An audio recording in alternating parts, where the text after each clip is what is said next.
que repasar son los criterios de Framingham.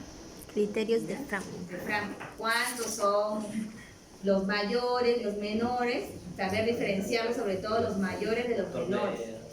Yo puedo poner un caso clínico, como por ejemplo, a ver, este paciente de 70 años que viene a la emergencia, que refiere que presenta disnea progresiva, se cansa para cepillarse los dientes, se cansa para comer. ¿Qué clases funcionales puedo preguntar, por ejemplo, no? Ahí. Las clases funcionales.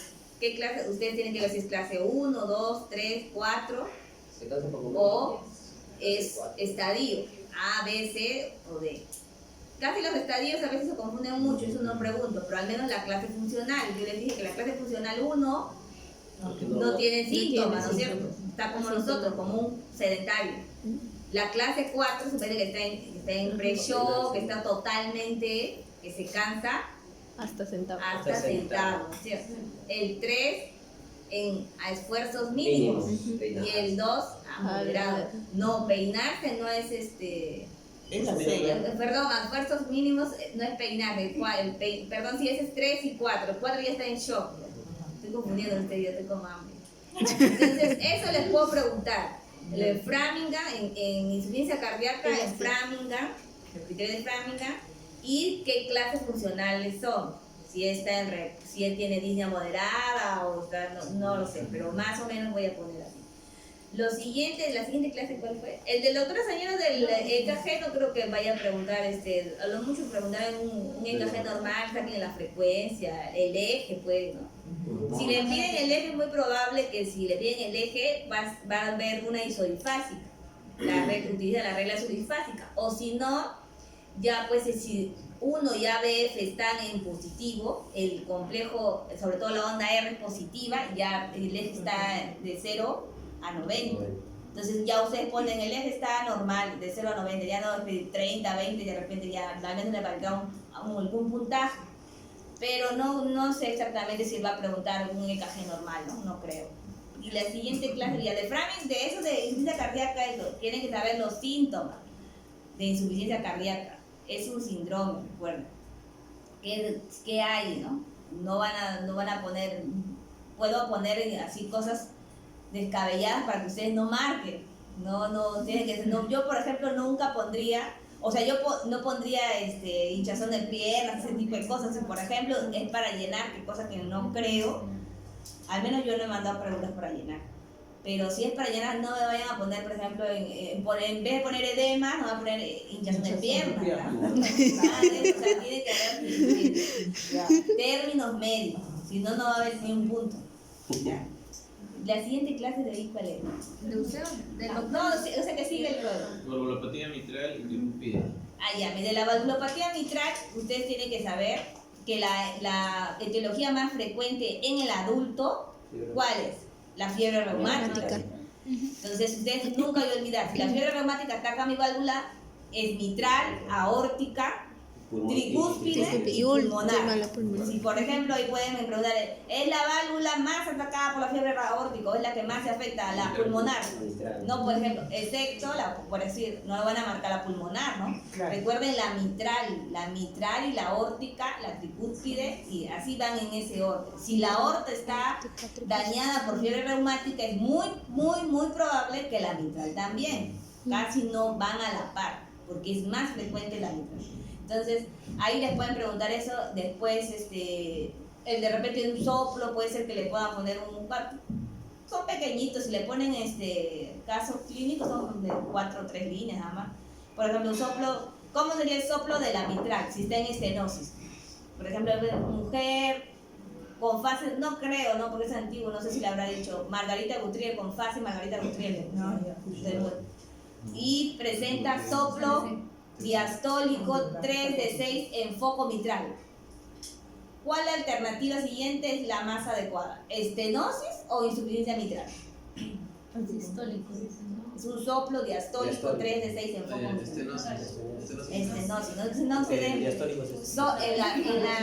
En la mitral, si el soplo es diastólico como le dije, tienen que leer el ciclo cardíaco. Si es diastólico, entonces se está llenando, ¿no es cierto? Entonces sonar cuando se abren las valvas. Entonces es estenosis. Si es sistólico, es insuficiencia, ¿no es cierto? Entonces, luego les pueden decir ya, eso es en la válvula mitral. ¿Qué más le pueden decir la válvula mitral? El soplo, tienen que aprender a distinguirlo cuando es en estenosis e insuficiencia, si es en sístole o en diástole. Si es en un EKG, lo que le pueden preguntar es cómo sería la P, ¿no? Generalmente ustedes tienen que recordar que en las valvulopatías mitrales, sobre todo en las insuficiencias y en las estenosis, las reumáticas se asocian mucho a hipertensión pulmonar. Ellos tienen mucha hipertensión pulmonar, tienen tos con flema y su tos herrumbrosa, como el salmonera creo que le llaman, que es media como si tuvieran tuberculosis. Los dedos pueden hacerse en palillo de tambor si ya está muy crónica la hipertensión pulmonar y entonces si tienen hipertensión, como esa paciente puede tener hipertensión pulmonar, en el EKG puede haber su P, ¿cómo se llama? P picuda, P pulmonar. ¿Y qué más puede estar su P picuda y qué más? Si es estenosis mitral. Ancha o la llamada la P en camello, la P, ¿no? En camello. La P mitral es una P como camellito, ¿no es cierto? Ustedes acuérdense. P picuda es pulmonar y P camellito como camellito, algo así. Más o menos como la jiba del camello es la P mitral, y a eso le llamamos. Entonces eso es lo que le podrían preguntar. A ver, de la mitral, la valvulopatía. Ahí pues lo importante es hacerle un EKG, un EKG y un ecocardiograma. Se asocia mucho a hipertensión pulmonar, como le digo, la valvulopatía mitral. ¿Qué más en la válvula le podrían preguntar? Pueden poner un caso, ¿no? Tipo de soplo, la P en el EKG y de ahí el tratamiento sería la cirugía. Bueno, no creo que le vayan a preguntar eso.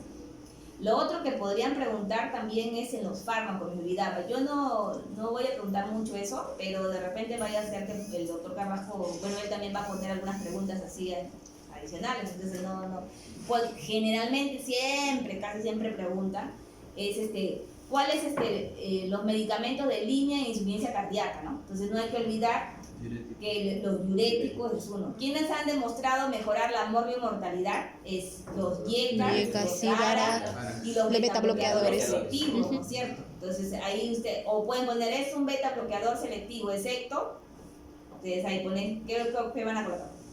Carvedilol. No es cierto, carvedilol no. Propanolol. El propanolol. Propanolol tampoco. No, atenolol. Y los selectivos son Bisoprolol, Bisoprolol. metoprolol. biololol.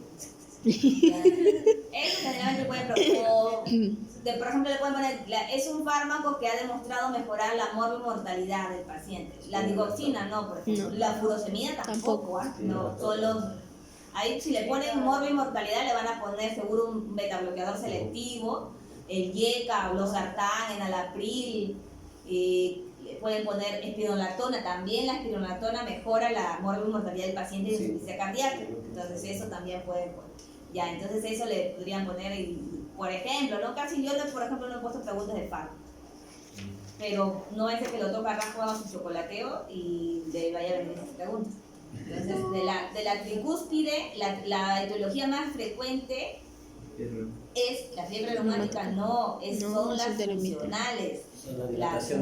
La dilatación secundaria porque otra válvula se enfermó o porque el paciente tuvo sobrecarga del lado izquierdo, por ejemplo, le dio un infarto, una cardiopatía dilatada por otro motivo, es funcional. La patología más frecuente es la patología funcional. O sea, secundariamente a otra cosa se enferma la válvula, se abre, se dilata y las valvitas ya no chocan, sino se dilatan. Pero muchas veces las valvas están sanas, solamente que están dilatadas, ya han perdido ya la cercanía.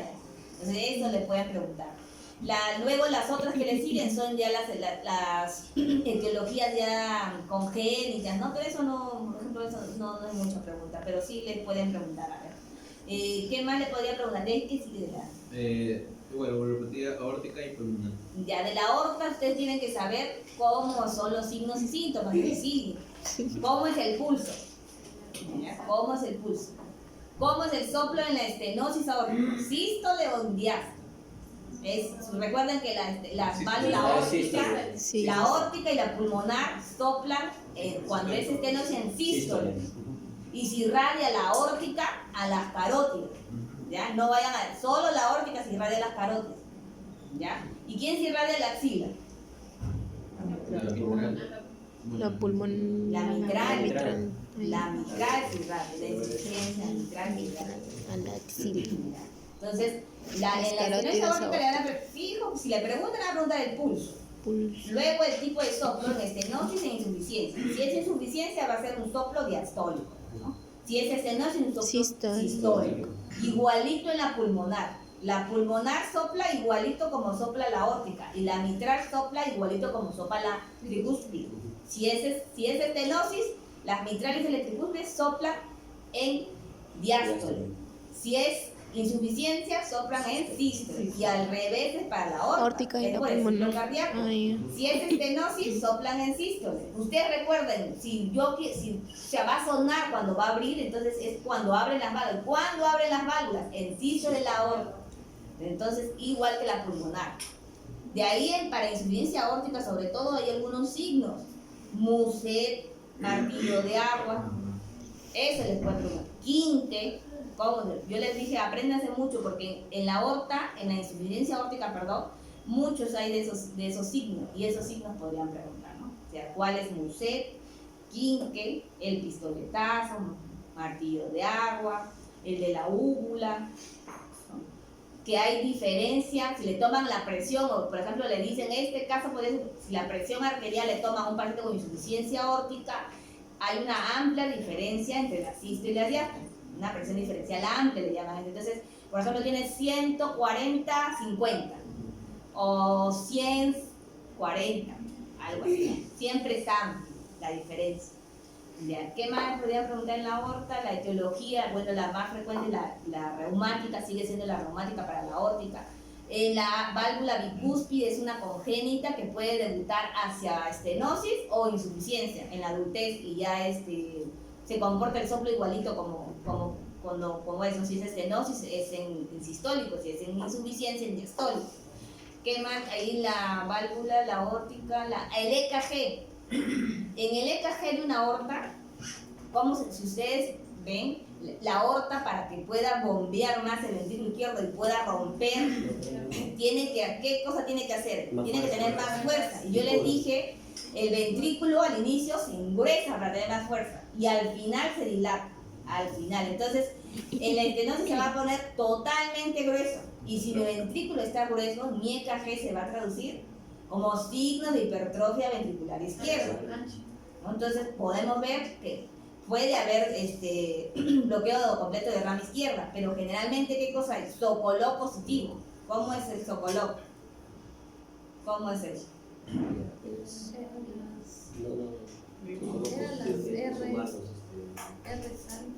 S en B1 a B2 y más R en B5 o B6. Si eso suma más de 35, es positivo. También hay el otro, es el ABL. El R del ABL, si suma más de 11, también es un criterio.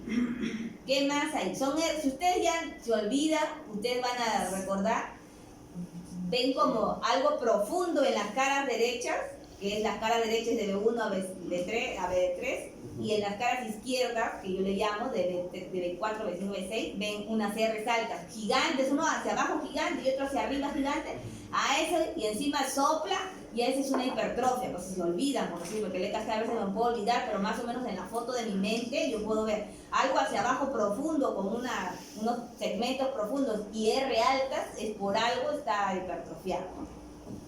Entonces, ¿qué más se puede, en cuanto a los criterios de hipertrofia ventricular izquierda, también puedo ver qué más? Sobrecarga sistólica o diastólica. Entonces, la sobrecarga sistólica, ¿cómo es? Onda T, asimétrica, ¿hacia arriba o hacia abajo? Hacia abajo, ¿no? Hacia abajo. Yo le dije, como es, ustedes si se olvidan, la D está antes que la S. Entonces, la D está para arriba y la S para abajo. Entonces, D para arriba, S para abajo. Sístole, sobrecarga sistólica es T negativas hacia abajo. Y sobrecarga diastólica es T positiva, picuda, más de 5. Y ya ustedes van a ver de qué cara es o de qué ventrículo.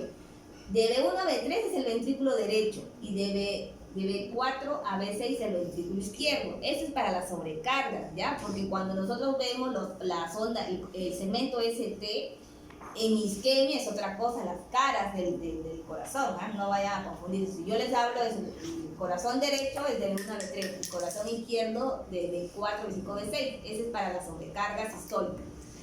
Luego, ¿qué más ahí les pueden preguntar? A ver, la P, la onda P, ¿cómo podría estar? Generalmente, cuando hay estenosis aórtica, la aurícula no crece, ¿ya? Porque la estenosis es antes, no hay tanta regresión porque no tiene, la aurícula está casi normal, no tendría por qué haber la aurícula normal para que ustedes no, si le van a poner una P pulmonar o una P mitral, ahí ustedes fíjense, es muy probable que sea un caso de estenosis mitral. No vayan a poner estenosis aórtica, porque la aorta no debuta ni hace casi hipertensión pulmonar, ni tampoco hace P mitral ni menos P pulmonar. Ya no vayan a confundirse. Entonces, luego si les dicen también que, y el paciente, por ejemplo, varón de 80 años, estaba bailando en su cumpleaños y de pronto se sincopea, ¿qué pueden pensar? Uno, las estenosis aórticas muchos debutan con síncope y que se ha bloqueado también, ¿no? Un bloqueo completo que se desmayó, eso. Pero después le dicen y sopla y todo lo demás, pues no, ya no se van a ir por el bloqueo, sino por la estenosis, porque ustedes tienen que leer toda la pregunta y ver qué cosa es, ¿no? Si sopla en foco aórtico en sístole 3 de 6 que le ponen, y encima se desmaya, entonces es síncope más soplo y más el EKG que le podría poner, que no, cosa que no creo, ya es una estenosis, ¿no? Entonces ya tiene un montón de criterios, ¿no? En la insuficiencia, ¿qué cosas hay? El ventrículo izquierdo se dilata en la insuficiencia cardíaca, en la insuficiencia aórtica, perdón. Y entonces puede haber un EKG de signo sobre todo de sobrecarga diastólica. Las T picudas en la cara de izquierda, es decir, ventrículo B4, B5, B6, P picudas, ¿no? P altas, ya si se olviden algo para arriba, usted la otra me dijo, la D es primero y la S. Ustedes tienen que aprender a hacer mnemotecnias para no olvidarse, ustedes mismos hagan. Entonces, si la diástole, pues yo le digo D de diástole, S de sístole, entonces la D es arriba y la S es abajo. Entonces, la sobrecarga sistólica es la T hacia abajo, y la sobrecarga diastólica es la T arriba, ¿no? Me refiero con la recta, la línea de isoeléctrica del EKG, a eso me refiero hacia arriba y hacia abajo. Entonces ahí le podría poner, entonces yo puedo encontrar sobre todo eso en un paciente, picudas en la cara izquierda, en insuficiencia cardíaca. Ahí sí encuentro hipertensión pulmonar, entonces yo puedo ver P pulmonar, ¿no? En la insuficiencia aórtica, ahí sí. Pero si no, generalmente es en estadios finales, ¿no? Yo no dudo mucho que le vayan a poner un EKG de una insuficiencia aórtica, porque no es característico, entonces no hay casi. Entonces, porque primero se dilata el ventrículo y después la aurícula. Claro, no creo que vaya a haber eso. Entonces, pero por si acaso, de la insuficiencia yo lo que más creo que le va a poner es cómo sopla y los signos y síntomas, porque son muy floridos. Entonces el King, el Muset, todo eso son muy que tenemos que acordar, ¿no? Entonces ustedes acuérdense, mueva, como el King que es en la uña, Muset es cuando mueven el cuello, entonces ya más o menos, o les pueden decir coloque, no. Después, ¿qué sigue de la clase de Fiebre reumática. De la fiebre reumática, lo que yo podría preguntar es, ya, a ver, ¿qué podría preguntar? Uno, tienen que aprenderse qué son los Criterios. de la fiebre reumática, los criterios de Jones, ¿no? Mayores y menores, sobre todo los mayores. Los menores son muy específicos. No vayan a poner. ¿Cuáles son los criterios mayores de Jones? Yo, por ejemplo, me acuerdo con cáncer. C de carditis. A, ¿qué? No han repasado nada. Ahí no llegué. Artritis migratoria asimétrica. N de qué? Nódulos. C de Corea, de Sydenham La Corea. o de Huntington. Sydenham. Y R. ¿Qué más falta? Ya entienden. Fernando. El tema nodoso. ¿El tema nodoso es? No. ¿Cómo se llama? ¿Cuáles son los criterios? Tienen que repasar, miren, si no, no van a. Por más que yo les diga la mnemotecnia, no se van a recordar. Ustedes hagan la mnemotecnia que mejor les parezca, pero recuerden cuáles son los criterios, sobre todo mayores. Los menores no, porque son muy difusos, sobre todo. Puedo poner, y la Corea de Huntington constituye un criterio mayor de. En lo siguiente señale usted cuáles de ellos no constituye un criterio mayor de fiebre reumática. Y pongo y pongo Corea de Huntington. y Ese no es. Entonces tienen que recordar eso. Después de eso, lo que puedo preguntar de ahí es otro que podría preguntar ahí es cuáles son como algunas cosas características, ¿no? ¿Cómo es la bacteria? ¿Cómo se llama? Beta hemolito grupo. A eso tienen porque puedo poner un piógenes o un aureus, ¿no? Un piógenes, ¿no? Un piógenes o un aureus. Este es el causante, ¿no? No, ese no es, ¿no es cierto? Y el otro, ¿qué cosas más características puedo ver? En anatomía patológica también hay cosas características, ¿no? Del corazón. ¿Cómo se llaman los? En anatomía patológica, si yo le hago a alguien que pues muere, ¿no? ¿Cómo se llama? Que es un signo patognomónico, ese es un signo patognomónico. Hay unos nódulos ahí en anatomía, los nódulos de Asher. Si ustedes ven eso, puedo poner un caso y ya. Después de ahí el tratamiento, ¿no? El tratamiento, no voy a poner de qué fecha, cuánto tiempo dar, pero puedo poner y el siguiente es un medicamento que se puede utilizar en fiebre reumática, ¿no? Penicilina, la G-benzatínica, y si tiene alergia, eritromicina, ¿no? Entonces, el medicamento, algunas cosas de anatomía patológica, los criterios de Jones y la bacteria. Esas son las 4 posibilidades de ahí más nada. De ahí que sí. Hipertensión arterial. En hipertensión arterial lo que generalmente preguntan es ¿cuáles son los componentes de hipertensión arterial? ¿Eso que han hecho o no? Eso pueden preguntar. Es un medicamento generalmente que utilizan para hipertensión arterial, ¿no? Le ponen ahí dietas, Los suplementadores. las tabletas de calcio, los diuréticos. Entonces eso le toca. Constituye, ¿por qué la hipertensión en el anciano cuál predominantemente? ¿Sistólica o diastólica?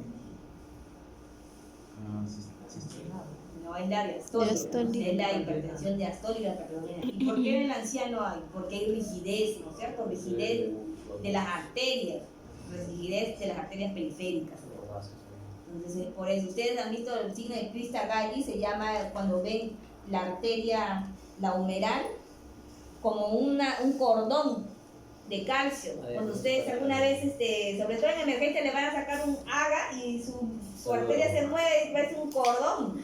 Ese se llama Crista-Galli. Y ustedes le sacan de ese cordón el AGA, ustedes van a ver que se va a hinchar. Se hincha porque se rompe esa arteria por más que le colocan su esparadrapo, todo ahí, el paciente dice, mire, ¿qué me ha pasado? Un bolón. Por eso nunca saquen un AGA cuando ustedes son internos. Vean así un viejito que su arteria está llena de calcio, no, de ahí no, mejor de otro lugar. Porque lo otro peor que le podría pasar es que le hagan un émbolo y le hagan un tromboembolismo, vino por otra cosa y terminó en otra cosa. Entonces nunca se saca de esas arterias tan calcificadas. Eso le pueden preguntar. ¿Son los fármacos más frecuentes o en la primera línea, ¿no? Los YECA, los ARA, los betabloqueadores, los calcioantagonistas, los diuréticos, ¿no? Entonces, los nombres, las dosis no creo, porque es cómo podrían dar las dosis, ¿no? Generalmente eso es los medicamentos. ¿Quién causa tos de esos medicamentos? YECAs. Los YECAs. Eso sobre todo medicamentos que causan tos un paciente, o le puede decir un paciente de 50 años que está tomando un medicamento que no se recuerda, pero acude a la consulta porque tos seca persistente. Y le pueden engañar. Y tiene una radiografía de tórax y fuma y no sé qué, no sé cuánto. Pero ustedes ya no están en neumo. Entonces usted tiene que enfocarse en cardio. Entonces van a decir, no, pero ya puede ser fumador y todo, pero le están preguntando que le está dando todos algún medicamento. Entonces puede ser ahí, puede poner un yeca, ¿no?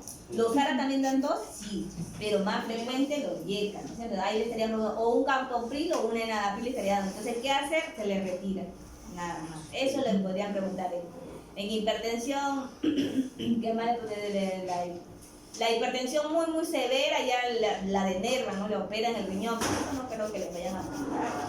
Más que todo, los fármacos, quienes hacen tos y quién en la presión, es más predominante la sístole, la diastólica o la sistólica en el anciano, sobre todo es la hipertensión de bata blanca. ¿Qué cosa es? Cuando ven al doctor. Es un personal médico, a un personal de salud, ¿no? Un personal de salud crea por hiperreactividad en ese momento, ¿no? Luego también, ¿qué más le podemos decir? De la hipertensión.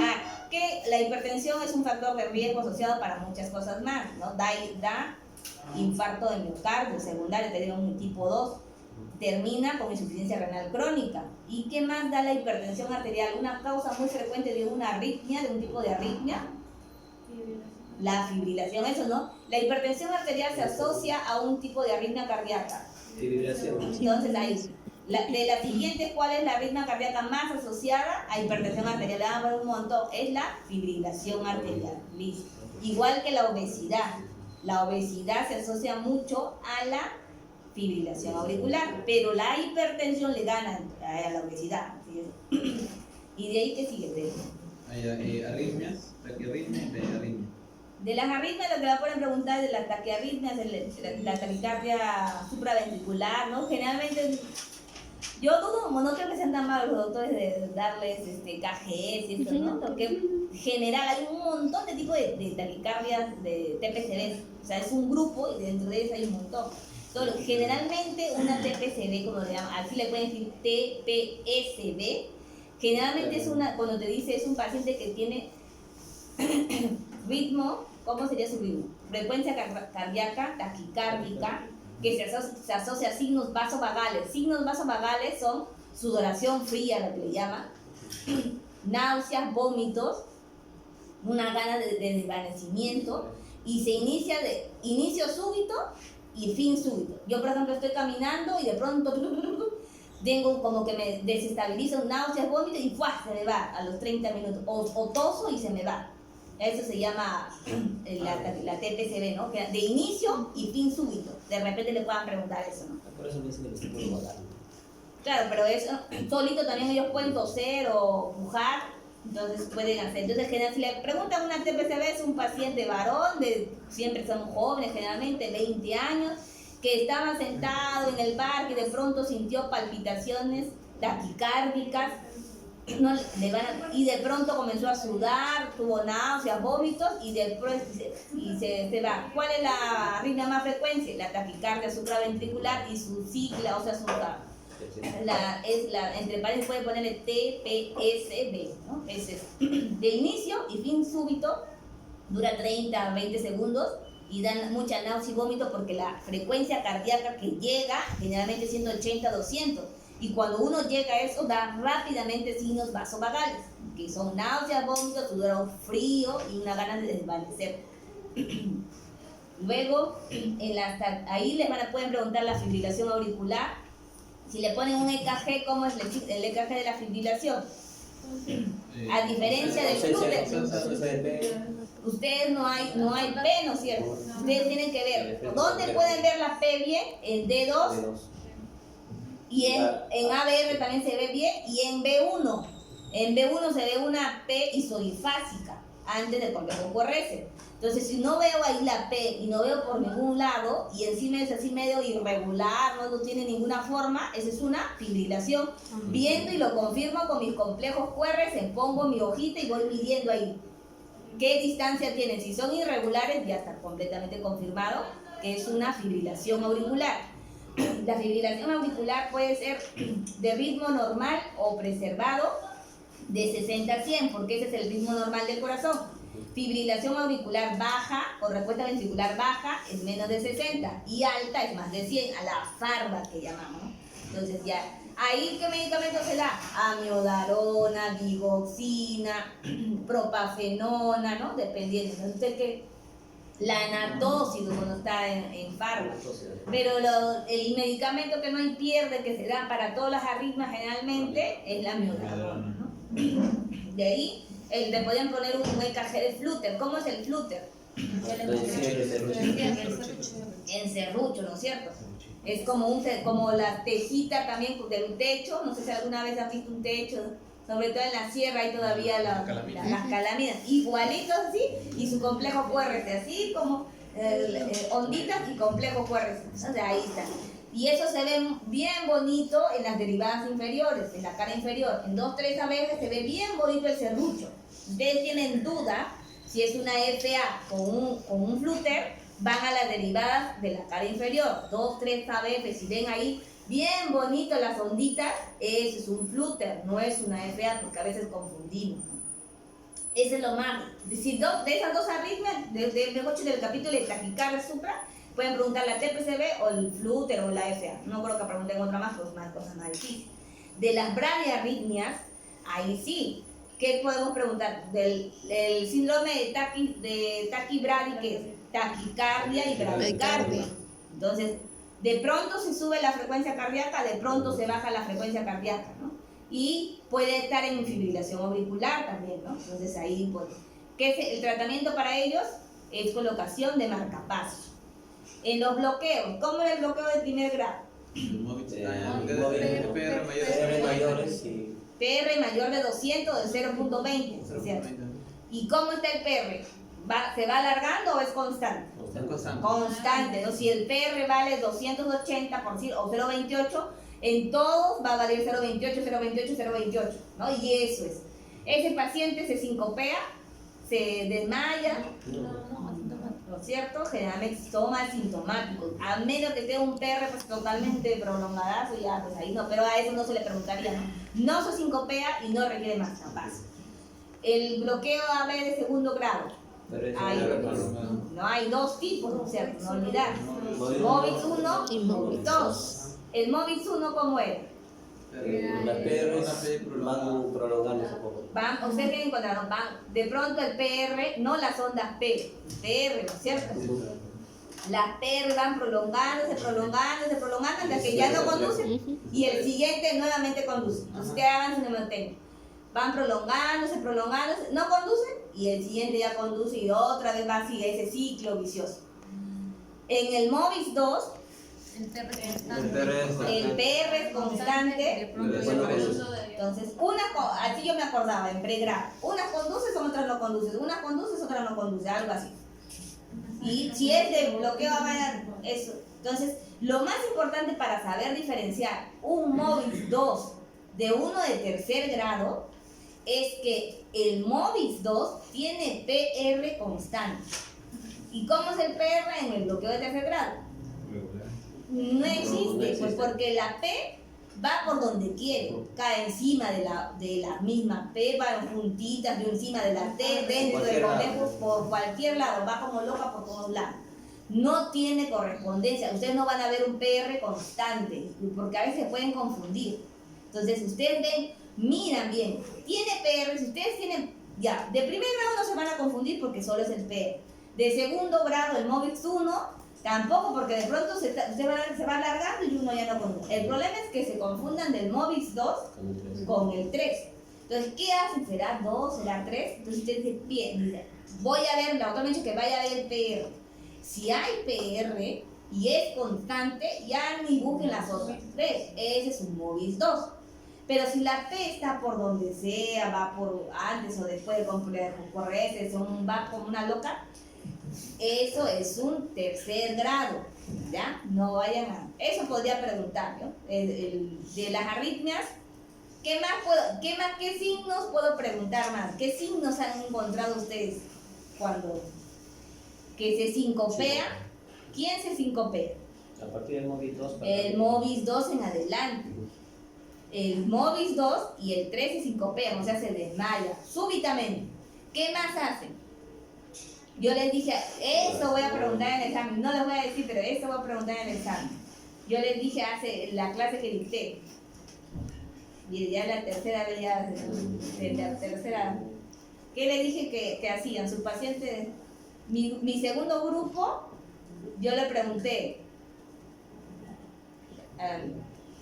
Pero sí me respondió, me acuerdo. ¿Verdad? Voy a poner la nota, te reí.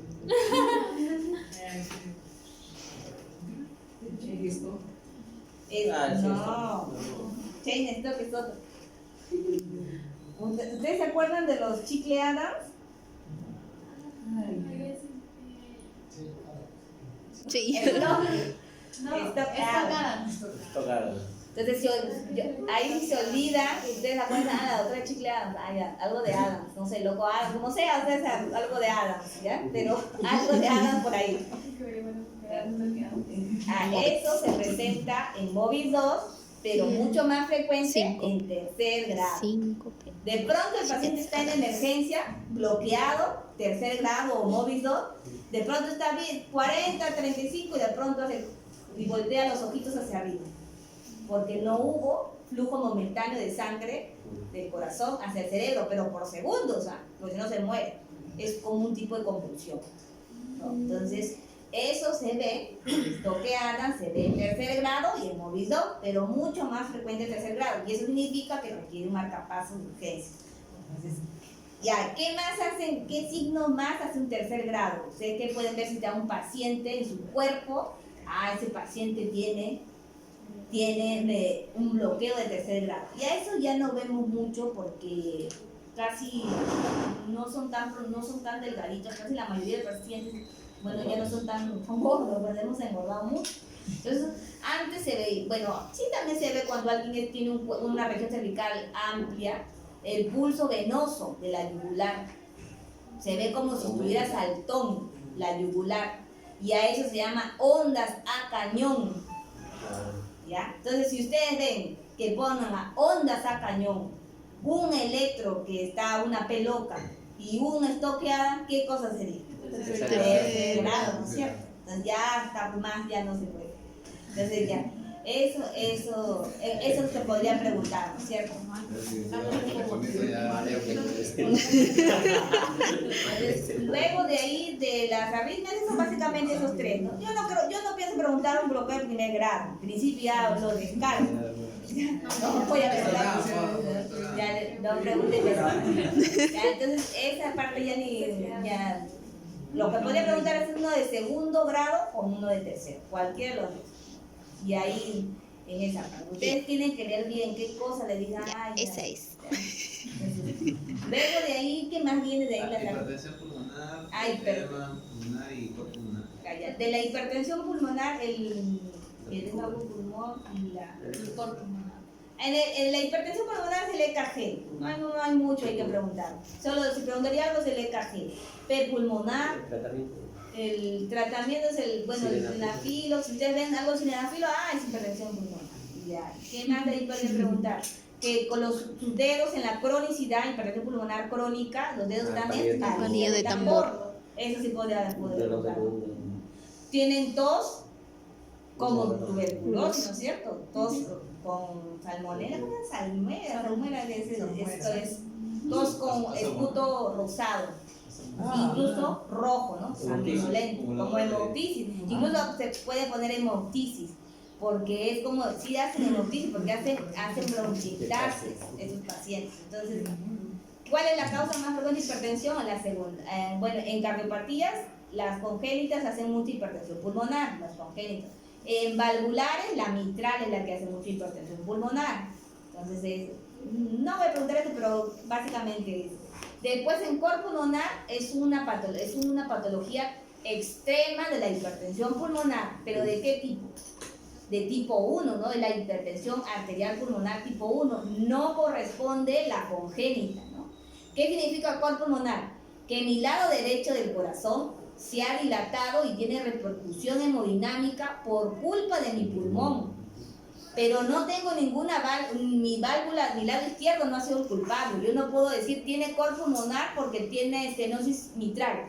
No, el cor pulmonar es de etiología generalmente neumológica. Entonces, una bronquiectasia me puede dar col pulmonar, o alguien que haya tenido tuberculosis y de pronto años haga hipertensión pulmonar y termine claudicando su ventrículo derecho, crezca todas las cavidades derechas, ventrículo derecho, aurícula derecha, tiene signos de hipertensión pulmonar, por ejemplo la vena cava izquierda dilatada, y tiene por cate derecho hipertensión pulmonar severa y mejor dicho, no respondedora, eso es un col pulmonar, ¿no? Entonces, col pulmonar no viene por causa valvular, el col pulmonar causa valvulopatía tricuspidia secundaria, pero ninguna válvula llega al col pulmonar, es otra cosa, pues no vayan a confundir. Entonces, si yo le pregunto algo de col pulmonar, usted quiere decir porque le tenía tuberculosis, o porque tenía hipertensión pulmonar idiopática, de la nada le dio, ¿no? La idiopática sería la tipo 1, la que no sabemos por qué le dio, ¿no? ¿Por qué le dio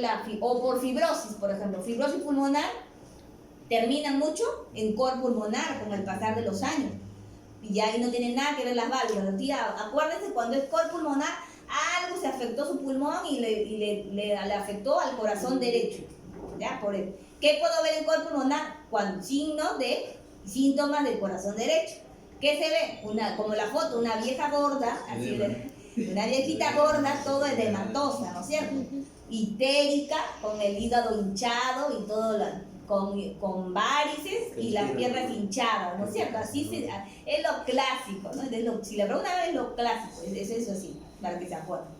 Entonces, de la edema agudo de pulmón, una de las causas más frecuentes de edema agudo, ¿cuál es la estenosis mitral? Puede dar edema agudo de pulmón, pero una de las causas es el shock cardiogénico. Y la causa más frecuente actualmente en el Perú de shock cardiogénico, ¿cuál es? ¿Quién hace rápidamente shock cardiogénico?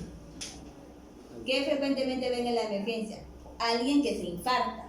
Entonces, la cardiopatía isquémica, el infarto cardíaco, mejor dicho, es como consecuencia da un shock cardiogénico, y el shock cardiogénico puede dar un edema agudo de pulmón. ¿Qué significa el edema agudo de pulmón? Está totalmente lleno de agua, el intersticio pulmonar se ve blanco, en forma de mariposa, le llaman, ¿no? Como una mariposa. Hay las líneas A y las líneas B de Kerr, recuerda. Y rápidamente pueden salir con diuréticos, ¿no? Pero bueno, esa es la parte. ¿Qué más podemos ver de eso? De edema, si preguntas, eso va a ser. De ahí, ¿qué sigue? Cardiopatía isquémica aguda. Ahí lo que tienen que aprenderse bien, de repente son las caras del corazón, ¿no? Pero no sé si el doctor, ¿eso hizo el doctor Sañero? Sí. Lo mejor puede preguntar eso, ¿no? Del septum es B1, B2. ¿B3 también? No, del septum es B1, B2. El septum, B1, B2. de B2 a B4 es cara anterior, y anterior extensa alta es 1, ABL, B2, y incluso B1 a B5, ¿no? Se puede coger todo eso. Y la cara lateral, B5, B6, y la cara inferior, 2, 3 ABF. Generalmente preguntan la cara inferior, que es la que más se acuerda, 2, 3 ABF. ¿Y a qué nos veremos esa cara? Ahí vemos si es un SICA ST elevado o un SICA ST no elevado.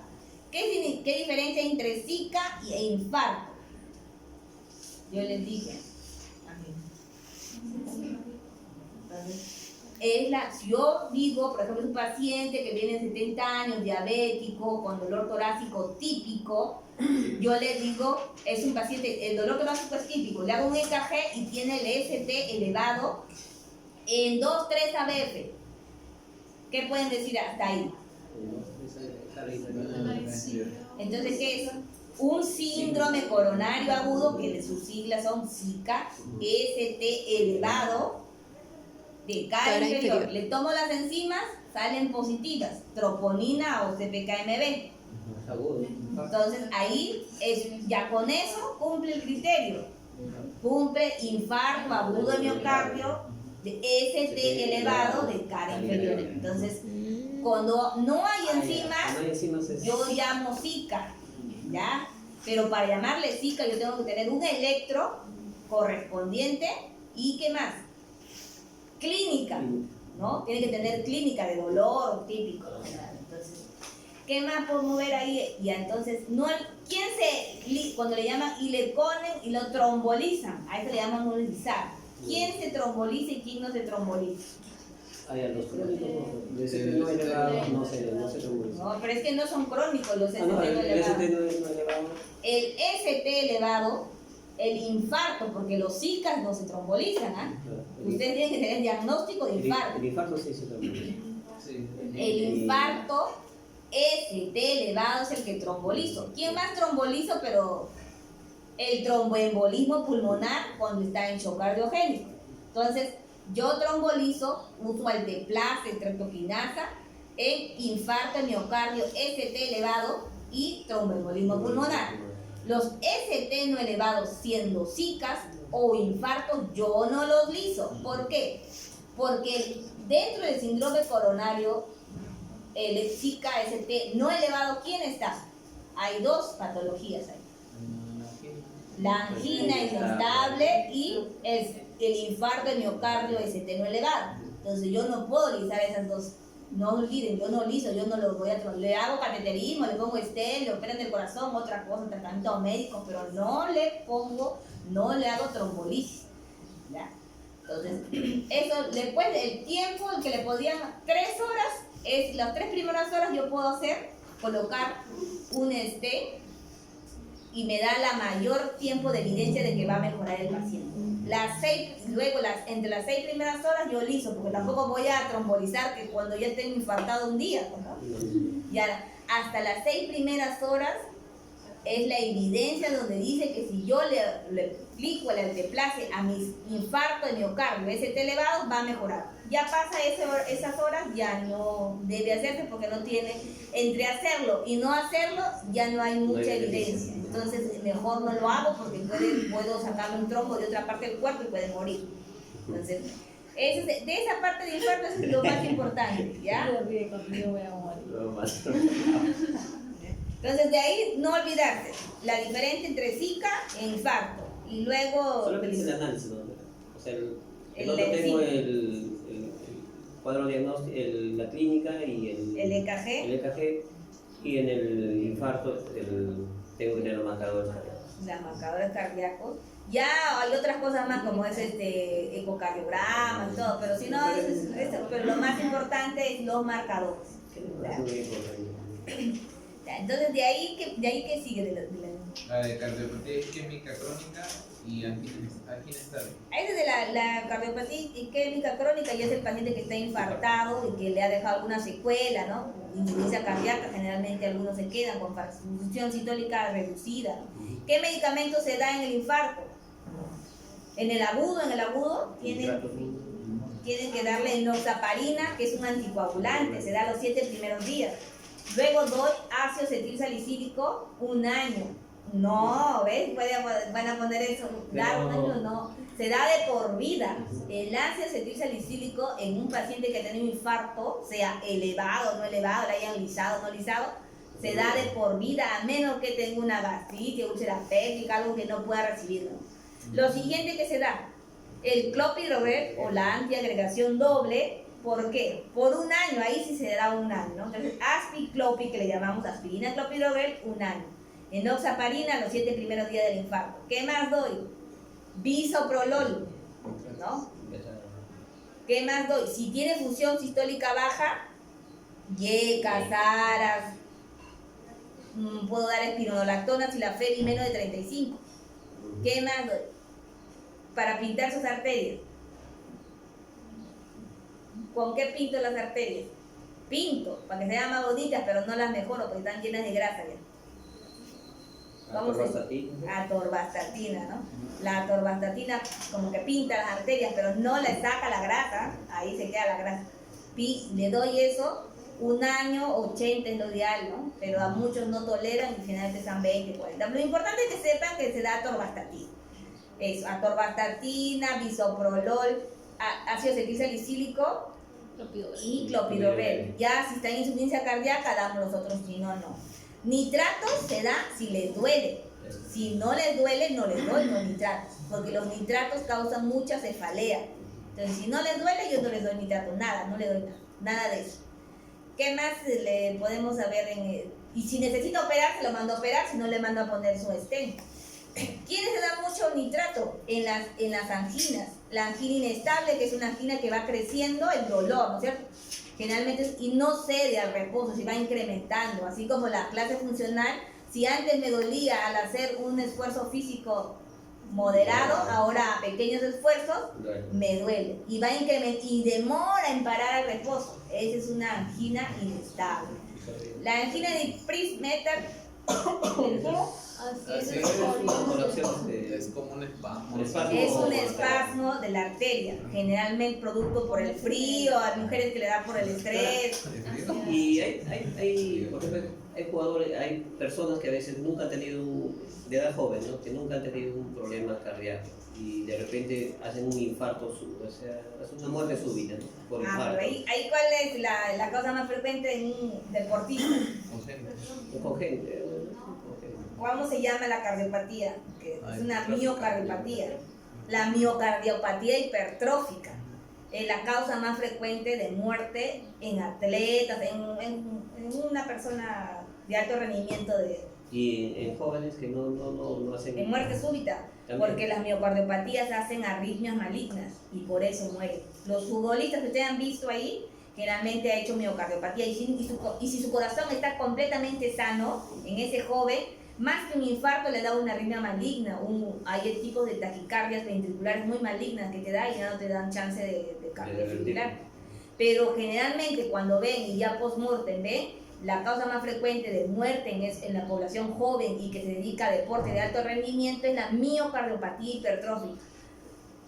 Claro, porque uno de los efectos de miocardiopatía estaba viendo que da una hipertensión decapitada, que no se deja La miocardiopatía hipertrófica se asocia mucho a hipertensión arterial y a veces se confunden, ¿no? La hipertensión arterial también hipertrofia severamente al miocardio, pero es otra cosa, pero al revés también pueden hacer.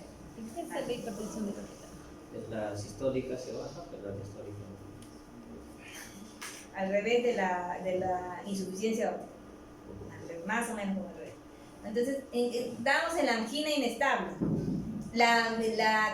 Eso le podría preguntar si la angina de Price-Metal, ¿no? ¿Es por placa ateromatosa? No, es un espasmo. Eso sí le podrían preguntar. Un drogadicto también se le da una angina de Price-Metal, ¿no? Entonces no tiene nada que, entonces si no es por eso, entonces los nitratos no funcionan. no le hago nada. No, o sea, los nitratos no funcionan, tengo que ver la causa que le desencadena. ¿Quiénes sufren mucho de eso? Los que tienen síndrome de Raynaud, ¿cierto? Ellos sufren mucho de angina de Price-Metal. ¿Ya? Entonces ahí los medicamentos que son otro tipo de medicamentos, pero ahí la diferencia, lo que le podría preguntar ahí es que hay placa ateromatosa o no hay placa ateromatosa. Luego de ahí, el tratamiento, pues ahí en la angina inestable el tratamiento es muy similar al infarto, pero con la diferencia que no voy a dar enoxaparina. Pues, ¿no? Enoxaparina se da en el agudo nada más. Y el clopidogrel y la aspirina, generalmente en la inestable ¿qué doy? Ácido acetilsalicílico, atorvastatina y muchos nitratos porque les duele mucho hasta que le puedan operar o hacer un tratamiento. ¿Quiénes sufren mucho de angina? Son los diabéticos, no olviden, ¿no? Los diabéticos tienen mucha angina y encima tienen infartos silentes, se han infartado y ni cuenta se han dado. ¿Ya? Entonces, de ahí que sigue del tema. Pericarditis. Ya, de la pericarditis, ustedes han visto en el EKG, si alguien pregunta algo de pericarditis, lo que va a preguntar en la fase 1. ¿Cómo es la fase 1? ¿Cuál es lo más característico de la fase 1? Que hay, o sea, eso no se ve en casi ninguno, no es patognomónico, pero es bien difícil ver en otras patologías, y siempre se pregunta, ¿el segmento PR se va para arriba o se va para abajo? Para abajo, ese tiene una característica, en la pericarditis en la fase 1 se va para abajo. Eso es lo que más se podía preguntar, porque son 4 fases. Que la onda te sube, ¿cómo sube? ¿Es cóncavo o convexo? No, ustedes acuerden, si el ST, ¿cómo es el ST? El infarto. Convexo. Entonces el otro es cóncavo, ¿no es cierto? Hacia abajo como un columpio, casi algo así como un columpio. Entonces, si ven así como un columpio en todas las derivadas, porque no tiene cara, la pericarditis no tiene cara, da cualquier. Entonces, esa es una pericarditis. La causa más frecuente de pericarditis, la viral. La etiología es el coxsackie. La crónica, la tuberculosis. Si ustedes ven una crónica, ¿cómo verían la radiografía de tórax? Lleno de cavernas. No, pero no vamos a preguntar las cavernas, pues. El corazón. El corazón. ¿Cómo verían el corazón de un paciente con pericarditis crónica? Signo de vuelta. Se ve, el pericardio no se ve por radiografía de tórax. Entonces yo voy a ver el pericardio como si estuviera calcificado, como si estuviera blanquecino, todo un pericardio grueso y calcificado. Si algo le pregunta a radiografía de tórax, pericardio grueso y calcificado. Paciente que tiene una radiografía de tórax con una silueta cardíaca que se evidencia una calcificación severa de pericardio. ¿Qué etiología podría corresponder? Pericarditis crónica, no hay otra que ver. La pericarditis constrictiva, ¿a qué se refiere? Ya. Si está todo duro, el pobre corazón no puede expandirse ni contraerse, entonces sufre mucho, sobre todo la diástole. Entonces, ¿qué va a hacer? Como su diástole, tanto del ventrículo derecho como el ventrículo izquierdo está afectado, el izquierdo todavía se queda un poquito como que se compensa, pero el derecho está totalmente, se colapsa. Entonces, ¿qué hace ahí? Hay del lado derecho igualito, como la viejita gorda, todo hepática, amarilla, igualito, como una insuficiencia cardíaca derecha, como el cuerpo pulmonar, parecido es la pericarditis constrictiva. ¿Ya? Entonces así ven todo luchado, el paciente todo... ¿De eso vendrá el No, de pericarditis, solamente el segmento PR disminuido del resto o la concavidad. Recuerden la concavidad. El resto no hay nada, ¿no? Ya es más difícil, pues no hay que explicar eso. Luego de ahí, de la pericarditis hicimos qué más. Cardiomiopatías. Ya. ¿Cuál es la...? Dilatada, hipertrófica y resistiva. Ya, entonces, de la hipertrófica, la miocardiopatía hipertrófica es una miocardiopatía congénita, pero que se expresa recién en la adolescencia o en la juventud, en la adultez, no hay en niños, ¿ya? Los genes recién empiezan a expresarse de la adolescencia en adelante. Son muchos genes, de 13 a 15 genes.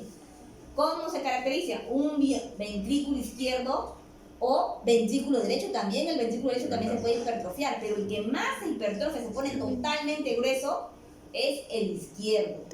¿Ya? ¿Qué podemos ver? Es muy similar el EKG, como qué patología, si está totalmente hipertrofiado, como una estenosis aórtica, exacto. El EKG es muy, ¿qué cosa ver? Hipertrofia ventricular izquierda, signo de sobrecarga sistólica, signo de sobrecarga diastólica. Entonces, R altas, S profundas, ABL más de 11, eso podemos ver. Entonces, eso se va a ver en una miocardiopatía hipertrófica. ¿Cuál es el tratamiento? Tienen que colocarle un DAI, un cardiodesfibrilador implantable, porque en realidad eso progresa y sobre todo si hay varios tipos de miocardiopatía hipertrófica, sobre todo la tipo que obstruye el tracto de salida, el paciente va a morir como una estenosis, va a ser como una estenosis parecido. Va a darle síncopes, va a darle arritmias y puede morir, ¿no? Entonces, ¿qué se puede hacer? Ponerle su DAI y ya, bueno, en un futuro ya hacerle trasplante cardíaco, pero lo más importante es el DAI, ¿no? Para prevenir la muerte súbita.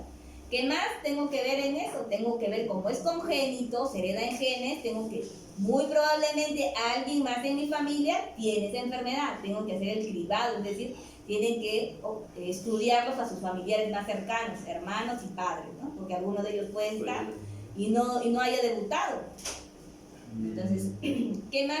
En la dilatada, la etiología más frecuente es la idiopática, pero la que más se asocia, bueno, las otras que se asocian y que son también tan frecuentes es la del VIH. Ustedes van a ver aquí pacientes, cuando hagan infectología, pacientes 30, 20 años con VIH y tienen miocardiopatía dilatada. ¿Quiénes más también se dilata su corazón? Los alcohólicos. La miocardiopatía dilatada alcohólica y es reversible, ahí sí es reversible. Por ejemplo, los que están afuera tiraditos, ustedes le hacen un ecocardio, probablemente tengan el corazón dilatado, dejan de tomar y regresa su corazón a lo normal. Si es la única casi que regresa.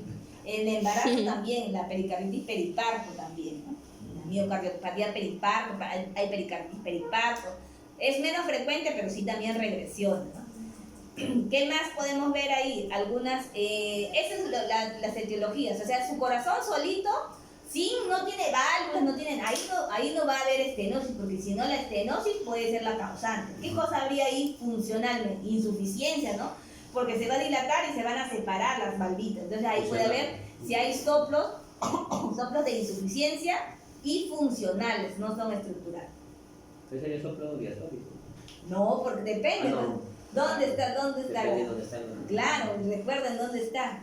Si es en mitral, Ya sería diastólico. Si es aórtico, sería sistólico. no.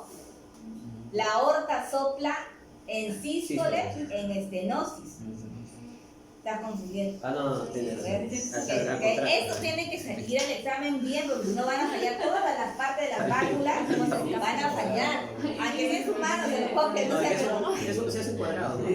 Porque si ustedes no se acuerdan de eso, van a fallar en las preguntas donde digan todo lo que dice soplo, se van a confundir. Recuerden, ¿dónde es? La aorta es igual a la pulmonar, igualita. Estenosis sopla en sístole y insuficiencia sopla en diástole. Al revés es la mitral. Mitral con La tricúspide. mitral sopla en diástole y insuficiencia es en sístole. Sístole. ¿Ya? Recuerden, igualito para la tricúspide, porque son hermanitas, ahí igualito sucede, igualito lo mismo. Entonces, eso le pueden preguntar en el soplo, porque hay un soplo. En miocardiopatía hipertrófica hay un soplo, sí, porque hay no sé si le habían dicho el SAM. Como hay tanta hipertrofia, el tracto de salida del ventrículo izquierdo como que se chupa, algo así. Y eso jala el velo mitral, y eso se llama movimiento anterior de la válvula mitral, SAM. Y ahí hay un soplo de insuficiencia mitral, secundario a la hipertrofia ventricular izquierda por la miocardiopatía hipertrófica. Eso puede ser, es lo que podrían preguntar, pero no hay soplo en la aorta no. Luego, en la miocardiopatía dilatada, los soplos, como le digo, son funcionales, en la mitral y en la tricúspide. Generalmente la aorta no se afecta por la miocardiopatía dilatada, entonces no tendría por qué haber. De ahí vamos a la restrictiva. La restrictiva es una miocardiopatía también causada por algo que le haya ocasionado alteración de la función diastólica del ventrículo izquierdo, sobre todo. Cuando ustedes vean y hagan las patologías, puede ser el izquierdo o el derecho, pero generalmente el izquierdo es el que más se afecta, por eso siempre decimos ventrículo izquierdo, pero puede ser el derecho también. Entonces, el ventrículo izquierdo se ha afectado su función diastólica. Si yo tengo afectada mi función diastólica, mi ventrículo izquierdo va a estar del tamaño normal, pero va a estar duro o grueso, ¿no? También. Tiene una edad miocardiopatía hipertrófica, miocardiopatía restrictiva, la hipertensión arterial, la amiloidosis. ¿Por qué? Porque la amiloidosis se mete a la fibra miocárdica y lo hace duro, lo infiltra. Entonces, cualquier agente que se meta dentro de mi músculo no lo haga crecer, como en la miocardiopatía hipertrófica el músculo crece solito, los genes hacen que crezcan. O sea, se hipertrofia, pero no crece la dilatación, sino como poner más ladrillitos, como poner. Exacto. Ustedes recuerden que en el corazón primero se hipertrofia, luego se dilata. En la miocardia hipertrófica crece, pone más ladrillos, se pone duro. Llega un momento en que se va a dilatar cuando ya está al final, cuando ya está casi muriendo. En la dilatada es al revés, ahí no se hipertrofia, ahí de frente hubo algo alterado que se estiró la fibra, se estiró. Y en la restrictiva están los miocitos normales, pero algo se metieron adentro de ellos y que no los dejan funcionar adecuadamente, alterando su función diastólica. ¿Cómo puede ser? El amiloide de la amiloidosis. ¿Quién me da enfermedad secundaria? Me da amiloidosis. ¿Qué frecuentemente me da amiloidosis? La T me puede dar amiloidosis, pero hay una, si ponemos creo que casi están iguales, pero todavía en Perú, pero la diabetes mellitus da mucha amiloidosis. Ustedes pueden encontrar. En Perú no, porque la tuberculosis es todavía de alta incidencia, en otros países ya no hay tuberculosis, ¿no? Pero entonces ustedes tienen que ver ahí que la tuberculosis en este caso la diabetes es una de las causas más frecuentes de amiloidosis, como consecuencia me puede dar miocardiopatía restrictiva. ¿Ya? Entonces, por ejemplo, le pregunta, ¿y la paciente tiene estenosis mitral? Y se dilató. Entonces, como consecuencia, ¿es una miocardiopatía dilatada? No. Las miocardiopatías no iniciaron en válvulas, ¿ah? No pueden iniciar en válvulas. Es el problema del músculo, que se hipertrofia, se dilata o no puede expandirse en la restricción en la diástase. No olviden, no vayan a pensar porque no se vayan a confundir. Secundariamente, que se me afecte una válvula es otra cosa. O sea, si me dicen, por ejemplo, no son la válvula aórtica y después el ventrículo se dilata, no es una miocardiopatia hipertrófica. No, ya no le llamarías miocardiopatía hipertrófica, sino es producto de la válvula, es una enfermedad valvular. Es una estenosis. Ajá. Claro, ahí ya la válvula me ocasionó eso. En cambio, en el otro proceso es un joven que solamente tiene hipertrofia severa del ventrículo. ¿Y por qué motivo? No tiene ninguna otra enfermedad. Hay que continuar. Luego, ¿qué más? La restrictiva, como le digo, la hipertensión arterial, la amiloidosis, la diabetes, la enfermedad renal crónica terminal, o en la hemodiálisis también da mucha miocardiopatía restrictiva, porque la enfermedad renal crónica también da depósito de amiloide. ¿Ya? Entonces también... ¿Quiénes dan depósito? Algunas enfermedades reumáticas también. Ya eso también da. ¿Qué más podemos ver de ahí? Eso es lo más básico, ¿no? Los EKG en hipertrófica, hipertrofia. En dilatada no creo que mucho porque casi no se va a ver. Hay sobrecarga sistólica y diastólica. Y en la restrictiva, en el EKG casi no se ve.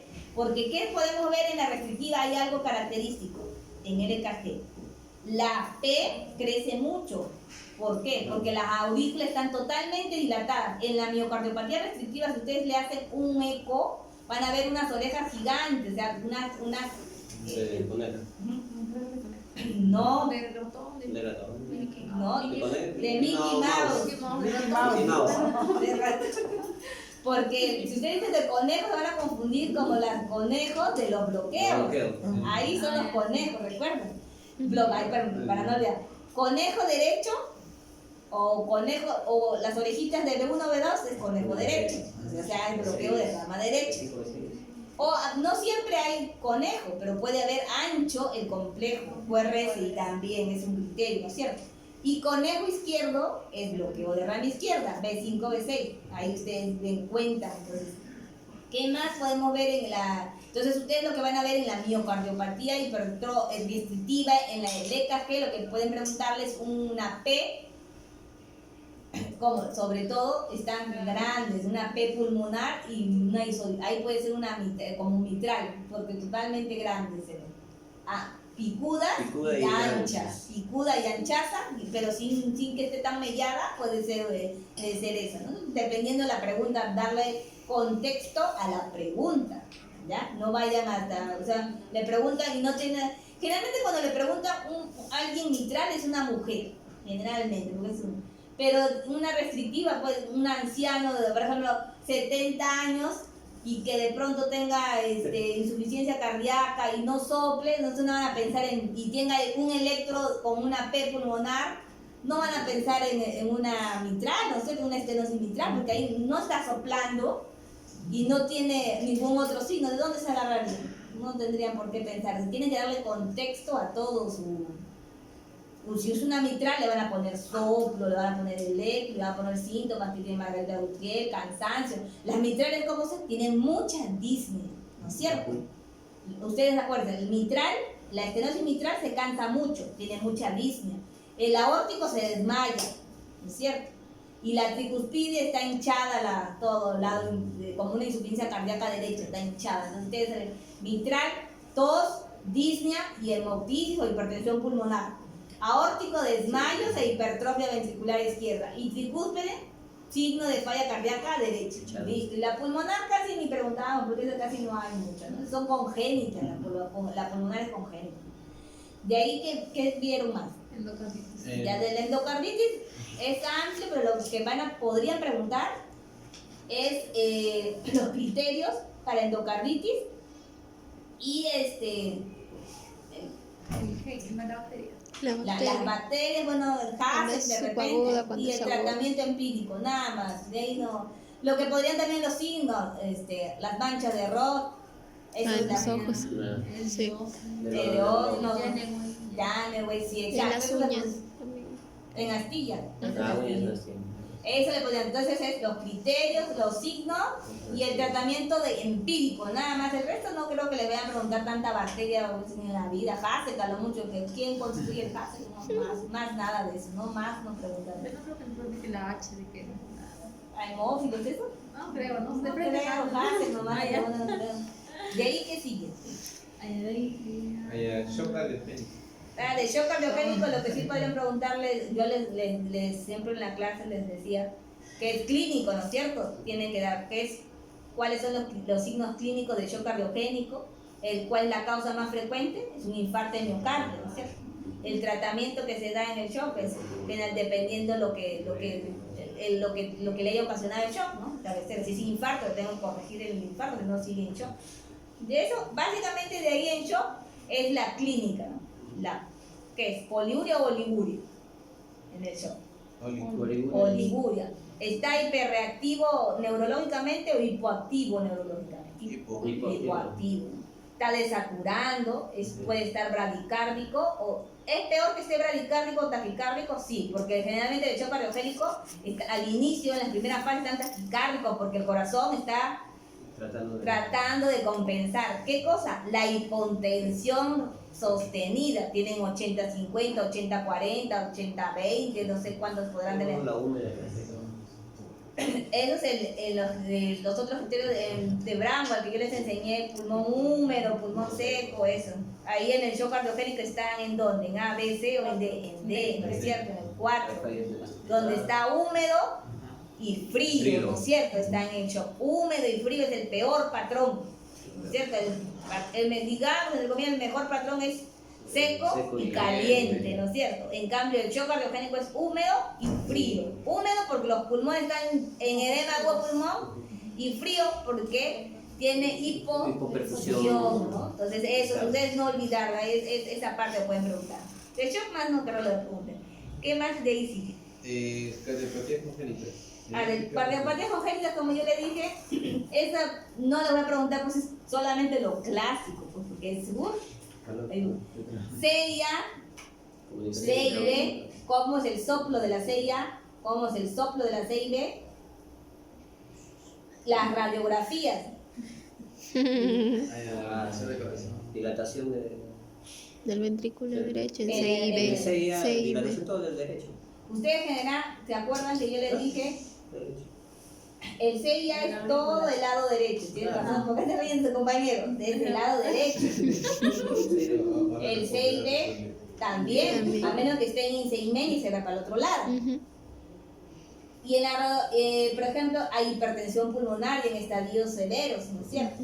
¿Y qué más? A ver, no, me referí a la radiografía de tórax, no voy a preguntar de C A, de C y B, sino que cuáles son zapatos suecos, en forma de huevo, en forma de muñeco, eso voy a preguntar. ¿Ya? Eso. No, porque la radiografía de tórax... Tetralogía de Fallot es sueco. Sí. El de muñeco era cuando era algo de total. Venoso total. Drenaje, Venoso, pulmonar. total. De huevo era ¿cuál? Era la transposición de grandes vasos, Vasos. corregida o no corregida. No corregida, o sea, transposición la clásica, la no corregida. Y el de sueco, Tetralogía de Fallot. entonces ahí eso le...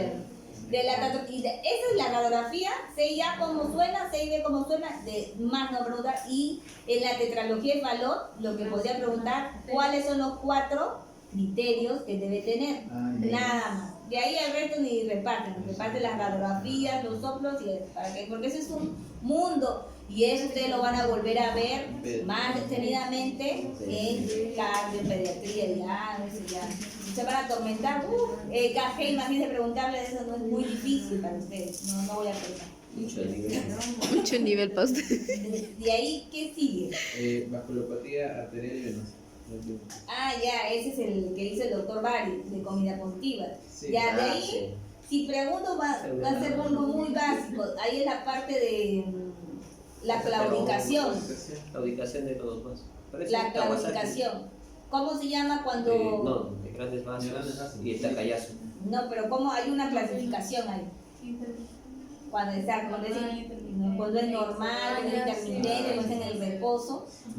Si pregunto algo de ese tema, va a ser esa clasificación, la clasificación de Fontana. O el examen de brazo. Ah, el índice de El tobillo. tobillo. Ah, si ustedes ven un índice de tobillo, ¿para qué sirve? Para la enfermedad arterial periférica. ¿Cuál es la causa más frecuente de la enfermedad arterial periférica? Le da a los ancianitos la vejez. De ahí le sigue la diabetes mellitus. No recuerdo, la diabetes mellitus. Y el índice tobillo-talón, eso es para ver. Pero no, eso no voy a preguntar. Básicamente la clasificación de Fontana. Menor de 0.3, creo. 0.9. Ah, 0.9. Entonces, El 0.3 creo ya era la severa. Entonces, de ahí lo que va a contar es la clasificación. Es un señor de 70 años que tiene claudicación, cuando camina, tiene dolor en las pantorrillas a los 100 metros, algo así. Entonces, es para ver. Ahí los detalles dicen mayor de 150 metros, menor de 150. Entonces, ahí ustedes reparten de esa parte, no pierdan mucho el tiempo, solo la clasificación nada. ¿Ya? De la clasificación, del resto no. Y el taller de ecocardiograma. De eso yo creo que pregunten. El ecocardiograma, si ustedes le ven, sirve para ver todas las válvulas, la dilatación de las cavidades, las hipertrofias, ¿no? Sirve para descartar si está asociado a alguna cardiopatía estructural. El Holter, ¿para qué es el Holter? Para determinar el tipo de arritmia, ¿no? Es un monitoreo del ritmo cardíaco en 24 horas, hay de 72 y hay implantables. El mapa es para ver la presión arterial, si es hipertenso o no hipertenso, si responde o no al tratamiento, o si es diper o no diper, eso les dijo. Diper, que se supone que en la noche, ¿cómo es la presión? Debe bajar, pero no baja. En el diper no baja, y en el non-diper sí baja, o sea, está normal. Es un patrón no diper. Ya, eso es para. Después la cardioresonancia, la tomografía, todos son para ver estructuras cardíacas. No creo que le van a preguntar esas cosas. Y de los EKG es de la patología nada más, o sea, de la patología en sí. El resto ya no creo que le estén preguntando mucho. Siempre estudien las cosas más frecuentes, ¿no? Y que les vaya bien en ese examen. Todos para que salgan. Ya le dio unas preguntas. Pero ustedes miren,